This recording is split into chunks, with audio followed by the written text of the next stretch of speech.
কি এবার পাহাড়, সমুদ্র না জঙ্গল? ঘোরার মজা দ্বিগুণ হবে যদি থাকে মুখরোচক, আপনাদের সব সময় সফরসঙ্গী।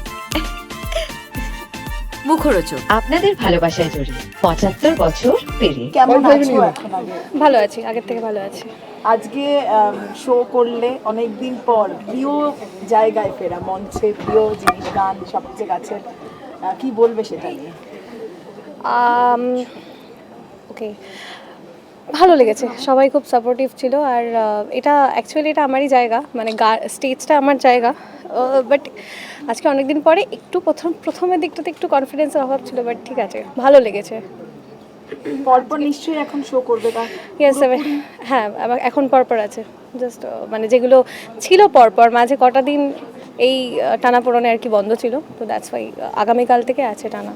আচ্ছা, আমাদের সকলের জীবনে আপস এন্ড ডাউনস থাকে, তোমার জীবনে বলবে এটা একটা ফেজ যেটা কেটে গেছে, শেখালো অনেক কিছু আমার মনে হয়। আজকে যেদিন যখন মঞ্চে দাঁড়ালে ঠিক কি মনে হচ্ছিল? টপ অফ দ্য ওয়ার্ল্ড কিছু কেমন ফিল হচ্ছিল?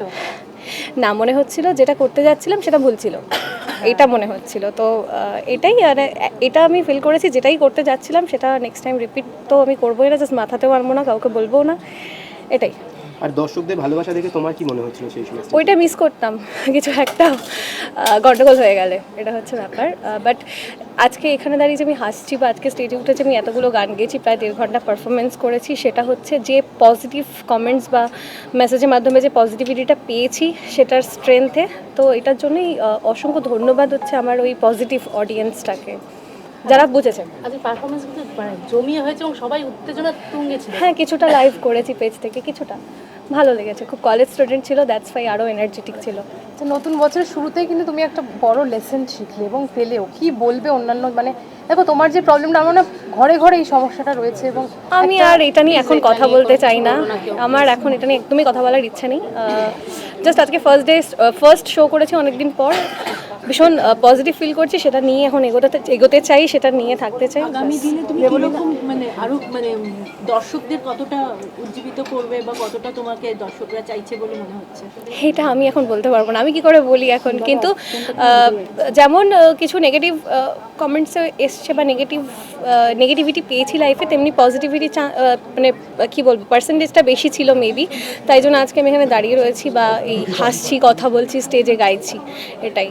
দেবলীনা, আজকে প্রথমবার দেখছি, এর আগেও তোমার সঙ্গে কথা হয়েছে, কথা বলতে বলতে বাবা আটকাচ্ছ, মানে আমি অ্যাকচুয়ালি হাঁপিয়ে যাচ্ছি, মানে আমার একটু প্রবলেম হচ্ছে, ব্রিদিং প্রবলেম হচ্ছে, এটা ওই মেডিসিনসের জন্য মেবি, মানে যেগুলো পরে যে মেডিসিনগুলো আমার এখন চলছে এটার জন্য আমার একটু প্রবলেম হচ্ছে, এটা ঠিক হয়ে যাবে একটু কিছুদিন পর।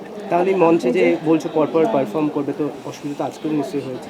আজকে একটু হয়েছে, বাট ঠিক আছে, ম্যানেজেবল। নিজের মনকে এখন কি বলছে? নিজের মনকে সবার আগে না, আমি এখন আমার অলমোস্ট যেটা আমার হচ্ছে আইডেন্টিটি, মানে আমার মিউজিক ভিডিও, সেটা প্রায় 1 বছর বন্ধ ছিল, মানে আমি কোনো মিউজিক ভিডিও আপলোড করিনি। তো এখন আমি ডিসাইড যেটা করেছি যে এখন হচ্ছে পরপর আমার নিজের সেই কাজে ফেরা, মানে শুধু স্টেজ নয়, যেটা আমার আইডেন্টিটি, আমার মিউজিক ভিডিও, আমার কিছু নতুন গান, কিছু নিজের গান নিয়ে, সেগুলো মেবি এই মাসের শেষের দিক থেকে বা নেক্সট মান্থের স্টার্টিং থেকে সেই গানগুলো আমি লঞ্চ করব। আর আশা করব যারা আমাকে এতটা পজিটিভিটি দিয়েছে তাদের থেকে সেটা আবার পাওয়ার সেই গানগুলোর মাধ্যমে আর কি। এবং কাকিমার সাথেও অনেকটা সময় কাটাতে পারছো, আবার এটাও বোধহয় দেখো, মা সবার লাইফে ইম্পর্টেন্ট, মা অপশানে কখনো থাকে না। এবার সে তোমার বিয়ে হোক কি না হোক, সেটা ছেলে হোক কি মেয়ে হোক, তুমি যত বড়ই হয়ে যাও না কেন, আমার মনে হয় মা বাবা সবসময় সাপোর্টে থাকা উচিত। সেটা আমি তো অপশান বলে মনে করি না, তো এখনও আছে, থাকবে, যতদিন মা থাকবে, মানে মা বাবা যতদিন থাকবে আমার সাথে থাকবে, ব্যাস।